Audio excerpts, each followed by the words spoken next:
Hello, this is Chef John from foodwishes.com with spicy rice noodle salad. That's right, just ignore that delicious looking chicken on top.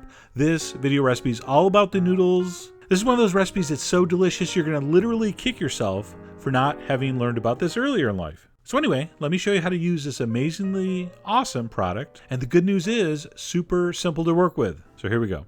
So of course the first thing you're going to need is some dry rice noodle. Basically, same thing as angel hair or vermicelli, except not made with wheat flour, they're made with rice. And to prep these, you're going to put them in a bowl, and you're going to pour over very, very hot water just below the simmering point. So mine was like 180 degrees, something like that. So almost boiling water, dump it over, and you're going to let those soften for about, I'm going to guess about 15 minutes. The longer you let them sit, the softer they get. All right, once you dump the water in, give it a little stir with a fork. I like to give it a stir every 5 minutes or so. And as it hydrates, it'll get softer and easier to work with. And there's really many different ways for doing this. Some people like to throw these in boiling water for 2 or 3 minutes and then drain them. Other people like to use tepid water and leave them for like a half hour. I kind of like the system where you put just very, very hot water that's almost been brought up to a simmer. I pour that over and I let it sit until it's as soft as I want. And I want this to have a lot of texture. I think these should be kind of chewy and rubbery. I think that's what makes it such a fun salad. But you're going to be the judge. As you know, you are the boss of your rehydration. So check them after 15 minutes.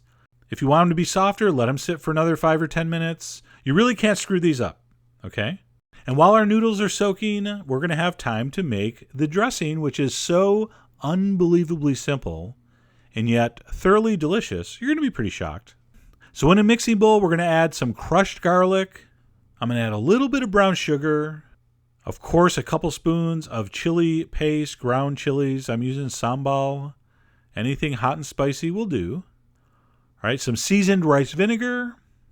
And then a good shot of fish sauce. Mandatory. Find some Asian fish sauce. We've talked about that like 47 times before. Absolutely mandatory.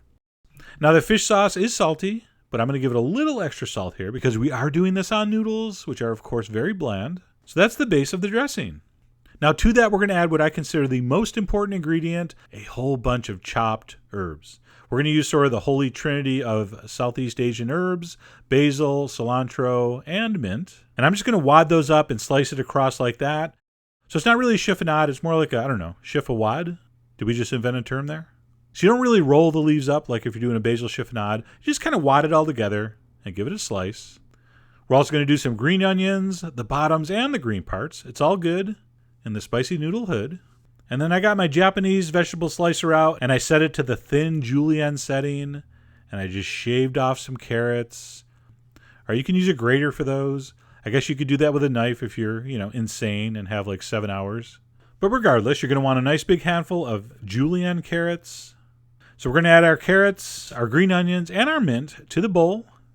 And then last but not least, we're going to drain our soaked noodles. I give them a quick rinse. And then you want to make sure they dry for a couple minutes. And then you're going to dump them in the bowl. All right, we're going to give that an initial toss in the dressing and vegetables. By the way, it doesn't want to mix. You have to force it to mix. And then we're going to throw in a whole bunch of finely chopped peanuts and a little drizzle of toasted sesame oil. Not too much. That will overpower things. I hate when people overpower things with sesame oil. Just a little tiny drip like that's all you need. Give that a mix, and you're pretty much done. Now, you could serve this right away, but I highly suggest you let it sit for at least a half hour and continue to soak up that dressing. Or you can do that in the refrigerator. You can do it on the countertop. And you'll see it will absorb more of that dressing. The flavors will kind of mingle better than if you just plopped it right on the plate. Okay? When you are ready to serve, throw it on a platter. I'm going to freshen up the top a little bit with some green onion and a little more peanut. And that is ready to dig into, amazing as is, but if you want, and trust me, you want, I'm going to do some grilled chicken over the top.